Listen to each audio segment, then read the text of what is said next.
तो टॉपिक है कि मॉडिफाइड एम्पियर्स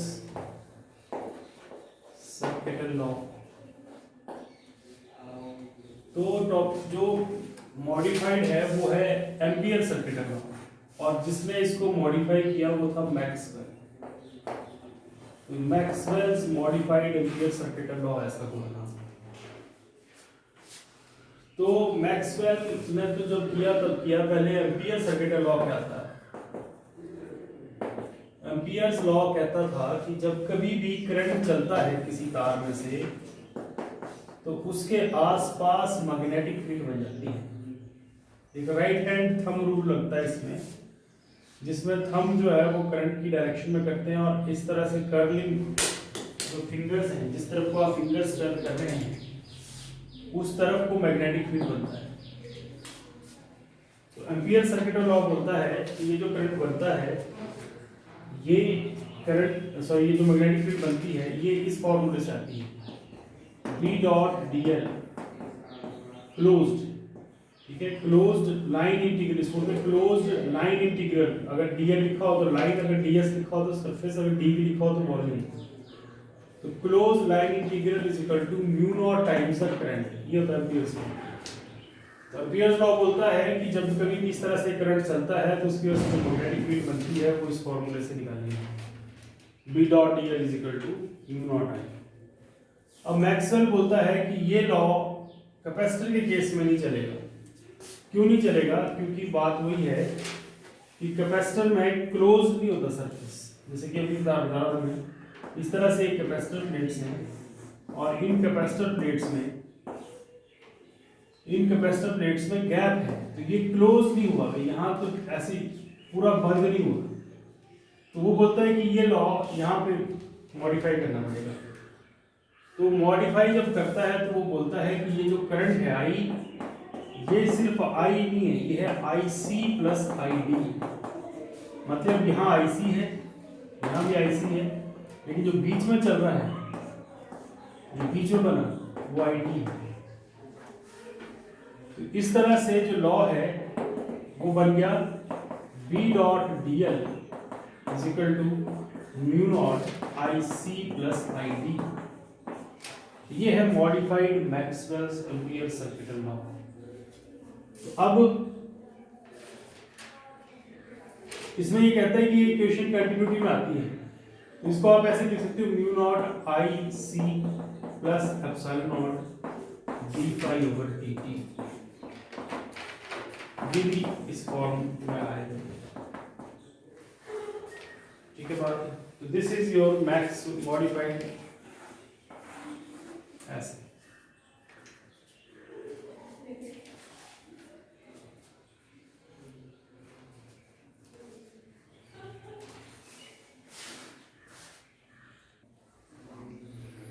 तो मैक्सवेल्स इक्वेशंस क्या है? अब मैक्सवेल्स इक्वेशंस, मैक्सवेल ने कहा कि हमारे पास अभी तक हमने पढ़ा इलेक्ट्रिसिटी और मैग्नेटिज्म, इलेक्ट्रिसिटी एंड मैग्नेटिज्म। ये जो चैप्टर हम पढ़ रहे हैं इलेक्ट्रोमैग्नेटिक वेव्स, ये ऑलमोस्ट इसका लास्ट पार्ट है। तो मैक्सवेल्स इक्वेशंस जो है वो मैक्सवेल ने दी और कहा कि जितना भी इलेक्ट्रिसिटी और मैग्नेटिज्म है वो हम 4 इक्वेशन से डिस्कस कर सकते हैं। जितना भी हम पढ़ चुके हैं भाई, उस सारे में 4 मेन इक्वेशंस ऐसी हैं जिनकी हेल्प से हम सारी इलेक्ट्रिसिटी और सारा मैग्नेटिज्म एक्सप्लेन कर सकते हैं। तो कौन कौन सी 4 इक्वेशंस थी? पहली इक्वेशंस है Gauss's law, Gauss's law of electrostatics. ये आपने पहले यूनिट में पढ़ा हुआ, Gauss's law of electrostatics. E dot ds is equal to q over epsilon naught. E dot ds is equal to q over epsilon naught. तो ये पहली equation है। क्लोज का मतलब हुआ ये अब सरफेस, क्योंकि यहाँ ds लगा हुआ तो ये सरफेस इंटीग्रल हुआ, क्लोज सरफेस इंटीग्रल। नंबर 2, ये इलेक्ट्रिसिटी की बताई पहली मैंने। दूसरी जो इलेक्ट्रिसिटी की है वो है फैराडेज लॉ, लेकिन हम गॉस की ही दो इक्वेशंस दी थी इसलिए दूसरी भी मैं गॉस की लिख रहा हूँ। गॉसेस लॉ ऑफ मैग्नेटिज्म, ये बड़ा इंपॉर्टेंट लॉ है मैग्नेटिज्म का। गॉसेस लॉ ऑफ मैग्नेटिज्म बोलता है कि जैसे यहाँ E डॉट ds है, यहाँ B डॉट ds हो जाएगा 0, B dot ds is equal to 0। ये लॉ एक्सप्लेन करता है कि मोनोपोल नहीं होते, magnetic monopoles do not exist, ये एक्सप्लेन करता है ये लॉ। मतलब अकेला नॉर्थ या अकेला साउथ नहीं होता,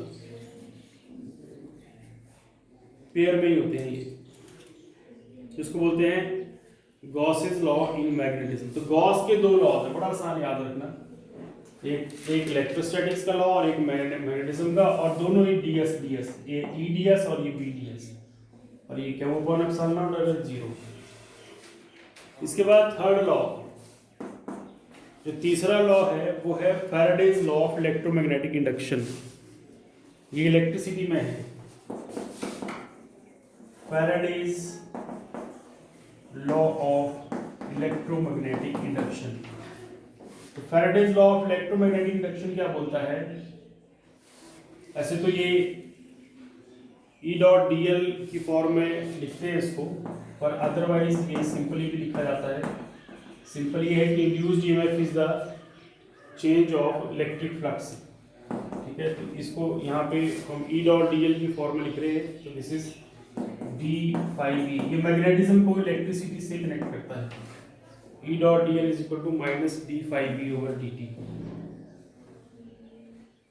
कि चेंज ऑफ मैग्नेटिक फ्लक्स, ये B is a magnetic flux.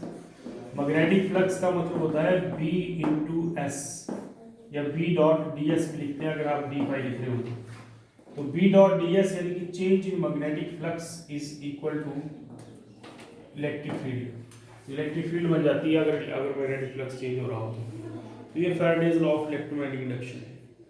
और चौथा जो लॉ था वो उसका अपना ही लॉ था, ऐसे तो एम्पियर्स का लॉ था जैसे मैंने अभी बताया, लेकिन फोर्थ लॉ हमारे पास है मैक्सवेल्स एम्पियर सर्किटल लॉ, या मॉडिफाइड एम्पियर्स सर्किटल लॉ। तो वो क्या है, वो अभी पढ़ा आप लोगों ने, B डॉट dl। अब दो इलेक्ट्रिक फील्ड के आगे dl, एक इलेक्ट्रिक फील्ड का आगे dl और एक मैग्नेटिक फील्ड का आगे, mu naught IC plus epsilon naught d phi e over dt। ये बोलता है कि अगर इलेक्ट्रिक फील्ड चेंज होती है तो मैग्नेटिक फील्ड आ जाती है, ये आपस में इंटरलेट हो रहे हैं इलेक्ट्रोमैग्नेटिज्म। इस तरह से चार लॉज, ठीक है बात। तो ये हमारे पास मैक्सवेल्स इक्वेशंस हैं, ये भी पेपर में आती हैं, ऑब्जेक्टिव में भी और सब्जेक्टिव में भी।